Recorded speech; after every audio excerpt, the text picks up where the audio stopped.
안녕하세요. 데이업의 황대근입니다. 펜오션, 정말 오랜만에 시장의 관심을 강하게 받았던 하루였습니다.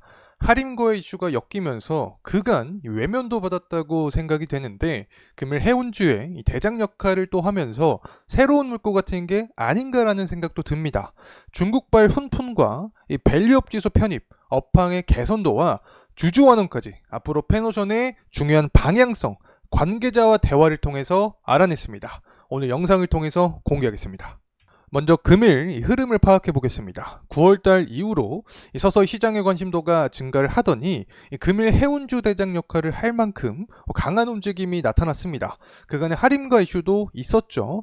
길었던 하락세가 이어져 왔었는데 이제 좀 숨통이 조금씩 트여가는 게 아닌가 생각이 듭니다. 어느 정도 유출할 수 있었을 텐데 이 밸류업 지수 100종목에 또 펜오션이 선정이 되었었고 중국에서의 대규모 유동성 공급, 지급 준비율 인하가 글로벌 증시뿐만 아니라 이 한국, 특히 펜오션에게도 영향을 주지 않았나 생각이 됩니다. 과연 이 관계자는 펜오션의 금일 움직임 그리고 앞으로의 흐름은 어떻게 보고 있는지 지금부터 알아보도록 하겠습니다. 우선은 펜오션 관계자와 대한 내용부터 함께 보도록 하겠습니다. 안녕하세요. 혹시 펜오션 IR팀 맞을까요? 네네. 자, 이런 식으로 펜오션 관계자에게 궁금했던 점들 모조리 좀 물어봤습니다. 해당 내용은 이렇게 돌아왔습니다. 우선 금일 펜오션의 시장 관심도가 주목된 이유에 대해서 여쭤봤습니다. 이 주가 같은 경우에는 사실 원인이 다양하게 존재하겠지만 어제 이 중국에서 발표한 경기 부양책 그리고 이 드라이 벌크의 시황의 상승, 이 밸류업 지수 편입이 함께 섞여가면서 시장의 관심도가 증가된 것으로 보고 있다라는 답변을 받았습니다. 우리가 예상했던 이 흐름을 관계자도 비슷하게 생각을 하고 있다라고 개인적으로 생각이 듭니다. 자, 그리고 나서 다음 내용입니다. 지금까지 사실 펜오션의 주가는 본래 가치보다 상당히 저평가인 상태였다. 관계자가 직접 이렇게 얘기를 했습니다. 그래서 이제 좀 물꼬가 트이는 게 아닌가 생각을 하고 있고 현재 원자재 사이클 관련된 이야기가 나오면서 시장의 관심도도 커지고 있는 게 아닌가, 이 영향은 어떻게 생각하시냐라는 질문에는 사실 원자재에 대한 수요가 많아져서 물동량이 증가하면 이것이 호재로 작용이 될 가능성이 있다. 자, 이렇게 답변을 해주셨고 여기서 가장 중요한 부분은 무엇이냐, 이 중국의 부동산 경기 시황이 좋지 않은 상황에서도 해운업이 버티고 있다라는 분석을 하고 있는 상황인데 만약에 중국의 부동산 경기까지 살아나면 분위기는 더욱더 좋아질 수 있다라는 답변을 해주셨습니다. 때문에 어제 발표된 중국에서의 부양책에 대한 강한 의지 자체가 향후 펜오션의 더 강한 파급 효과를 만들 수 있지 않을까 개인적으로 생각을 하고 있습니다. 자, 그리고 제가 또 질문했습니다. 사실 이 펜오션 같은 경우에는 BPS 대비해서 현재 저평가라고도 볼 수 있을 것 같은데 주주 환원을 위한 계획은 하고 있냐? 자, 이렇게 질문해봤더니 당연히 계획을 하고 있다라는 답변을 해주셨습니다.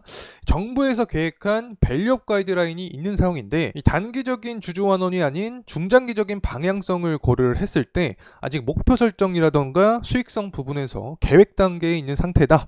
주주가 볼 때는 아직 공시가 없기 때문에 아무것도 안 하는 게 아닌가, 자, 이런 불안감이 들 수도 있을 텐데 이 부분은 걱정하지 않으셔도 된다라는 답변을 해주셨습니다. 사실 밸류업 지수의 편입이 된 만큼 관련된 계획도 세우고 있겠죠. 어느 정도 유추가 가능할 것이라고 생각이 들고 있는데 관계자도 똑같은 생각을 하고 있습니다. 이 밸류업 지수에 포함이 되었기 때문이라도 더욱더 적극적으로 앞으로 계획을 짤 것이다. 이 거래소 입장에서도 보게 됐을 때 지수의 기업이 편입이 되었는데 이 밸류 프로그램을 도입하지 않는 이 상장사를 지수에 둘 이유는 없을 것이다. 때문에 이 펜오션도 더욱더 가속화된 모습을 보여줄 것이다라는 의지를 표출을 해주셨습니다. 이 부분도 우리가 향후 긍정적으로 바라볼 포인트가 될 수 있지 않을까 개인적으로 바라봅니다. 그리고 사실 해운주 같은 경우에는 중동 전쟁발 효과도 시장의 분위기에 따라서 받는다라고 해석을 할 수 있을 텐데 관련된 진실사항도 한번 물어봤습니다.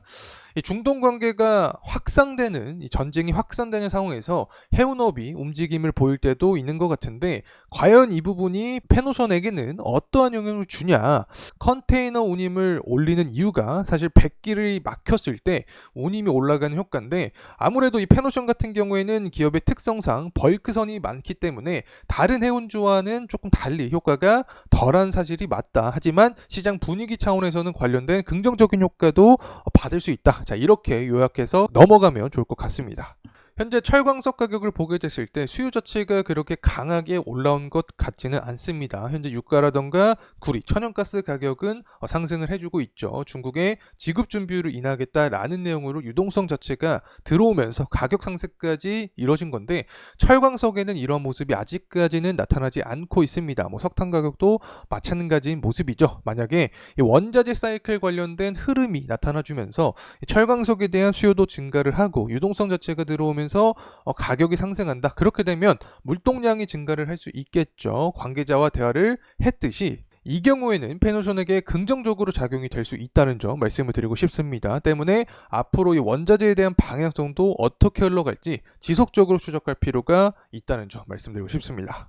어쨌든 현재 중국 같은 경우에는 확고한 의지를 보여주고 있습니다. 중국의 인민은행은 조만간 은행의 지급 준비율을 50bp 낮추겠다. 그리고 모기지 금리까지 모두 인하할 계획에 있는 상태입니다.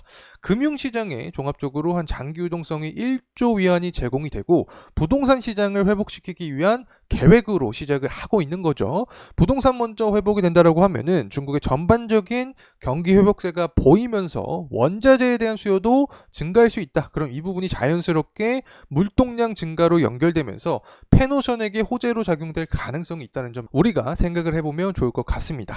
자, 이렇게 페노션의 중요한 관점들을 파악해봤는데 관계자도 현재 주가는 저평가되어 있다고 인정을 한 부분이 굉장히 인상적이었습니다. 특히 중국의 부동산 경기가 살아나면서 원자재 수요가 증가하고 물동량이 늘어나면서 페노션 역시 긍정적인 흐름이 나타날지, 특히 주주환원을 위한 강한 의지를 보였던 만큼 앞으로 배당이라던가 자사주 매입, 소각 같은 움직임을 보여줄지 저희 데이업과 함께 추적해 보시죠.